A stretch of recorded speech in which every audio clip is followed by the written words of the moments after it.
Alors, on arrive à la conclusion. Donc, la fameuse question piège annoncée au début. En 1 minute, vraiment avec une seule caractéristique ou un seul élément, selon chacun d'entre vous, à quoi va ressembler l'école du futur? Bruno de Vauchel. À ce qu'elle est aujourd'hui. À ce qu'elle est aujourd'hui. Rassurez-vous, ça ne va pas changer.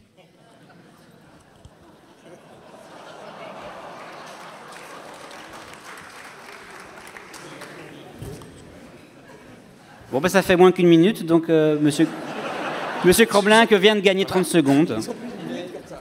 Moi, je vais dire OK.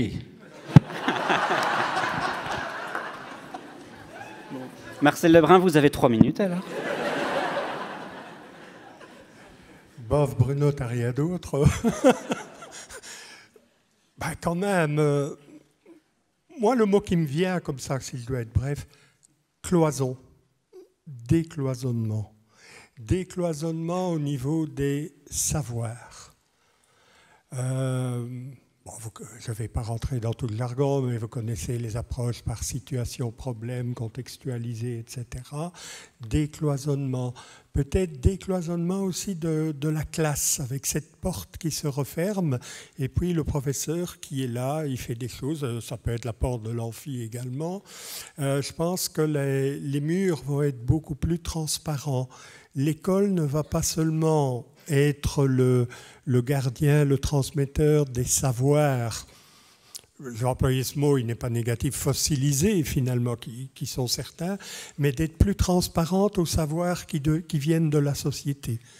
Ça, je pense que ce sont des choses qui touchent à cette idée de cloison, plus d'équipes d'enseignants, travailler ensemble, je crois que c'est fondamental, mais c'est lié au décloisonnement des classes et des savoirs. Donc voilà, décloisonnement, c'était le mot-clé que j'avais envie de dire.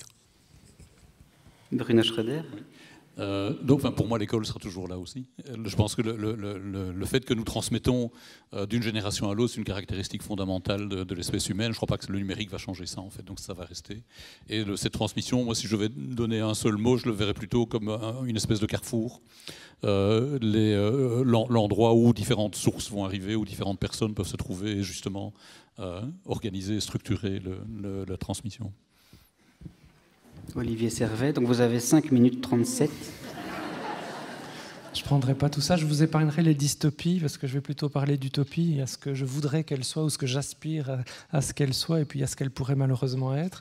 On va se passer ça et rester positif. Je pense que le terme mobilité, en fait, mobilité des savoirs, mobilité des classes, pour moi, l'anthropologue, l'école d'aujourd'hui et d'hier a été fortement bâtie sur nos sociétés, qui étaient des sociétés sédentaires, qui étaient des sociétés industrielles, qui étaient des sociétés... Enfin, la classe, c'est un espace fermé, c'est un espace... Et je crois qu'aujourd'hui, ce qu'amène entre autres, j'ai bien dit entre autres, la mutation technologique, mais pas seulement, hein, on nous parle des migrants tous les jours à la télé, on nous parle, c'est de la question de la mobilité. Mobilité des savoirs, mobilité des personnes. On est souvent attaché à une classe, on est attaché à une école. Je crois que la question de la mobilité qui amène de la découverte, qui amène de la remise en question, qui amène de l'interaction, qui amène de l'échange, elle est fondamentale. Et les nouvelles technologies sont un des opérateurs dans l'école de demain pour cette mobilité. J'ai bien dit un des opérateurs de l'école. Un grand merci à tous. Je vais peut-être appeler Guy pour la suite des événements.